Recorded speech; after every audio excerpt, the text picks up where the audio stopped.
Hola, ¿qué tal? Mi nombre es Julio Alexander Barrera Costa y el día de hoy presentaré una reflexión acerca de cómo la competitividad y el comercio en un contexto internacional de una economía global puede afectar o beneficiar a una nación. En este video presentaré tres afirmaciones diferentes que tocarán aspectos desde la productividad, el salario y las condiciones laborales. Y analizaré y reflexionaré en base a estas afirmaciones. El comercio solo es beneficioso si tu país es suficientemente productivo para resistir la competencia internacional. En este sentido, vamos a analizar la afirmación planteada en nuestro caso. Considero que no es necesario que un país sea más productivo que otro para beneficiarse del mercado internacional. Y lo voy a explicar con dos casos en el que México se ve involucrado. En el primer caso, entendamos a México como el mayor exportador de aguacate en el mundo, siendo datos de la Secretaría de Economía de ventas internacionales por más de 3.969 millones tan solo en el 2024. Esto se debe básicamente a que México participa en un mercado global en el que efectivamente tiene ventajas comparativas por el tipo de clima, por el tipo de suelo, por la mano especializada en entidades como Michoacán y Jalisco y además por la infraestructura dentro de los puertos en estas entidades federativas. Y el otro caso que voy a presentar es la exportación del maíz. Aunque México no tiene una ventaja comparativa con respecto a los otros países, es el movimiento inteligente en los mercados internacionales lo que lo posiciona aún como un exportador a países que están en nuestra misma región y en nuestro mismo continente como los.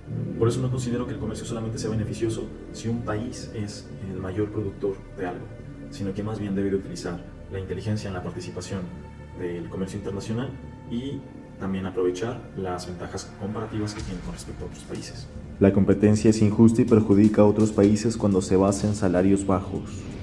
Aunque encontré algunos autores como David Ricardo que establecían que esta también podría ser una ventaja comparativa, es decir, los salarios bajos con respecto a otro país, me quedaría con una frase que tiene el autor Joseph Stiglitz, que dice que el comercio internacional llevó más a la desigualdad, porque hace que personas con salarios bajos compitan con otras personas con salarios bajos, siendo el único ganador la desigualdad entre los países por justamente los salarios bajos. El comercio explota a un país y lo empobrece si sus trabajadores reciben salarios muy inferiores a los de las personas trabajadoras de otros países.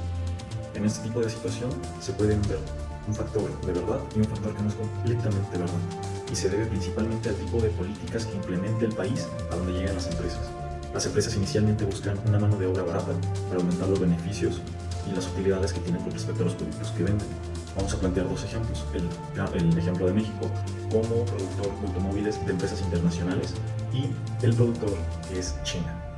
La política china permitió que empresas internacionales se fusionaran con empresas nacionales, lo que fortaleció la industria nacional. El Banco Mundial reconoce que China sacó a 800 millones de personas de la pobreza. En comparación con México, durante años, a pesar de ser la fábrica de autos del mundo, uno de los países más competitivos, no han logrado establecer una industria nacional y que actualmente en el 2025 se ve amenazada por los aranceles del país vecino. En comparación con China, que ha tenido un avance enorme en diferentes tipos de industria, porque la política económica que se manejó en China fue muy distinta a la que se manejó en México. Entonces, mientras que en México vemos un estancamiento en países que promueven este tipo de economías o este tipo de políticas, vemos una disminución de la pobreza y un crecimiento económico.